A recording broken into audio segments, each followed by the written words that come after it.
nega sizni yaxshi ko'rishmaydi? Bilasizmi? Yaxshiroq o'tirib oling, tushuntiraman. Chunki siz qulay bo'lish uchun o'zingizni har ko'yga solmaysiz. Yaxshi ko'rinish uchun haqiqatdan ham qochmaysiz. Gapirmaslik kerak bo'lgan joyda jim turmaysiz. Kerak bo'lganda savol berasiz, chegarangizni qo'yasiz, yo'q deyishni bilasiz va tevaragingizdagilar bundan bezovtalanyapti. Chunki siz borligingizcha yashaysiz. Yolg'on rollarni taniy olishingiz, munosabatda niqoblarni ajrata olishligingiz, kimdir sizni tan olish o'rniga rad etishni, ayblashni tanlashi, ishoning, bu vaziyatda tabiiy hol. Lekin bu yerda bitta haqiqat borda, siz sevilmayotganligingiz uchun qadrli emassiz deb o'ylamang.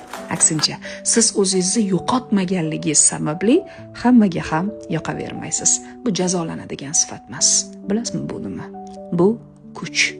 Har kimni muhabbati sizga kerak emas degani. Sizni ko'ra oladigan, sizni ko'zingizni tushuna oladigan insonlar bor, to'g'ri, ular kam, lekin ular bor.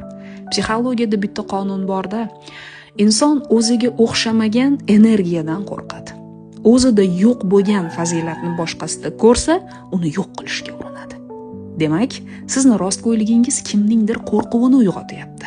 Sizni kuchingiz kimningdir zaif joyiga tegyapti va ular shuning uchun sizni noqulay deb baholayapti. Lekin bu sizni muammoyingizmi? Yo'q. Bu ularning ichki janglari. Siz davom qiling. O'zingiz bo'ling, haqiqatni ko'ring, chegarani biling va o'zingizni moslashtirish uchun egilishga majbur emassiz. Chunki axir oqibat odamlar qulaylarni emas, yakunida chinlarni qidiradi.